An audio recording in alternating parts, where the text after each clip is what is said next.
Muy buenas y bienvenidos a una clase del curso intensivo MIRAsturias. Mi nombre es Jonathan Calavia y vamos a hablar sobre el trasplante renal, concretamente sobre los tipos de rechazo, ya que van a conllevar una serie de conceptos REPEMIR, de ahí que vamos a sentar ya la base de estos conceptos para que a posteriori, con el doctor Curvelo, en la clase de nefrología, vayáis profundizando más en estos temas. Así pues, comenzamos. Lo primero que quiero que nos quede claro es que el trasplante renal va a ser el tratamiento de elección en la enfermedad renal crónica, pero ojo, no en el fracaso renal agudo, porque el fracaso renal agudo generalmente va a ser reversible. Por lo tanto, no trasplantamos a un fracaso renal agudo, pero sí a una enfermedad renal crónica. Y también quiero que nos suene que el donante principal del trasplante renal va a ser un donante cadáver. Ojo con los requisitos de compatibilidad inmunológica que nos lo han preguntado. Tenemos que tener en cuenta tres. Primero, el mismo grupo AB0, aunque no nos importa el RH. Seguro, las pruebas cruzadas negativas, que veremos a posteriori por qué van a ser importantes. Y por último, la máxima compatibilidad posible en el HLA. HLA concretamente de tres tipos, el DR, el B y el A. También importante los fármacos en la inmunosupresión. Recordemos que los fármacos que se van a utilizar en la inducción son fundamentalmente corticoides a altas dosis durante pequeños periodos, mientras que los fármacos de la inducción van a ser fundamentalmente tres: tacrolimus, micofenolato y corticoides a bajas dosis. Y estos tres fármacos se van a dar durante un periodo más largo de tiempo. Y como complicaciones también quiero que nos suenen los rechazos que vamos a ver ahora y cuidado con las principales causas de mortalidad, porque la causa principal de mortalidad de la gente por post-trasplantada renal van a ser las enfermedades cardiovasculares. Pero atención, porque durante el primer año post-trasplante la principal causa de muerte van a ser las infecciones. Así que no nos tienen que pillar con estas dos cosas. Infecciones, principal causa de muerte en el primer año, y enfermedades cardiovasculares, principal causa de muerte en general. Empezamos con los tipos de rechazo. Primero, rechazo hiperagudo o acelerado. Es el rechazo que se produce hasta los 5 días post-trasplante y su causa es una causa inmune de tipo humoral.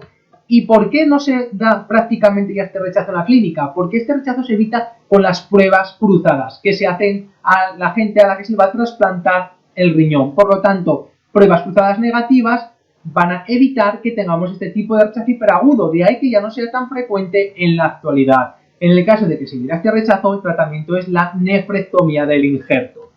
El siguiente tipo de rechazo es el rechazo agudo, que se produce desde el 5.º día post-trasplante hasta los 3 meses post-trasplante. Y es el principal factor de riesgo para que a posteriori se produzca un rechazo crónico.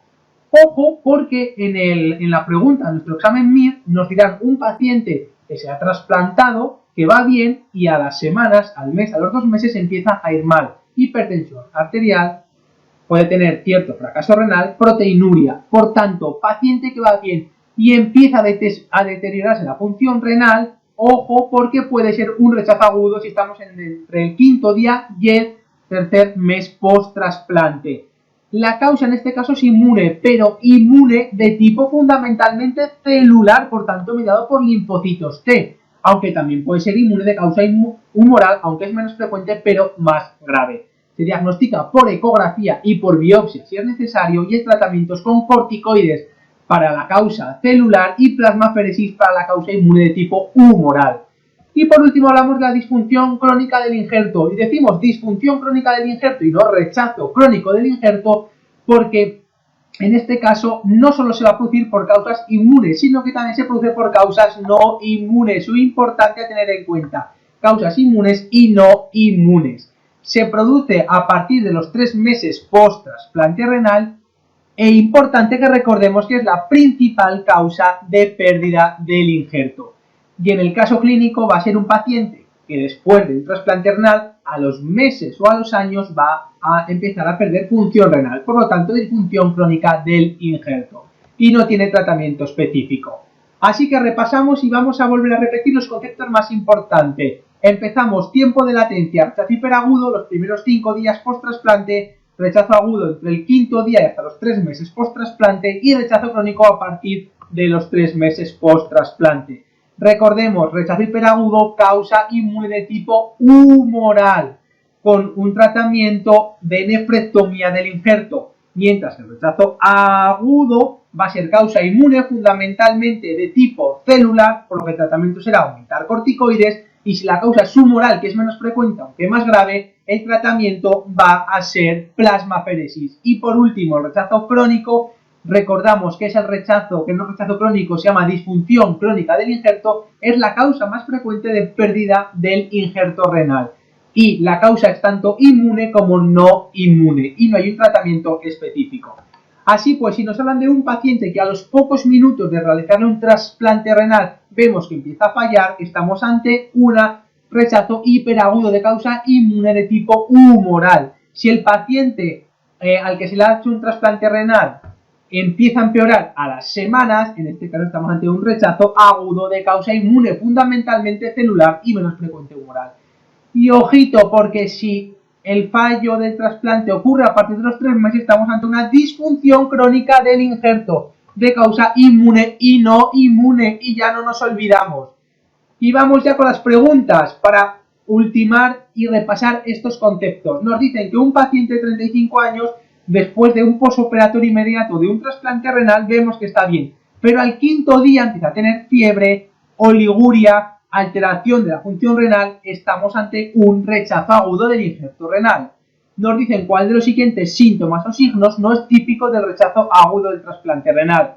Sabemos que se puede dar fiebre, que puede haber dolor en la zona del injerto, aumento del tamaño del injerto, y aunque no nos suene eosinofilia, lo que nos tiene que chirriar al oído es la poliuria, porque ante un fallo en el injerto del riñón, lo que se produce es oliguria, no poliuria.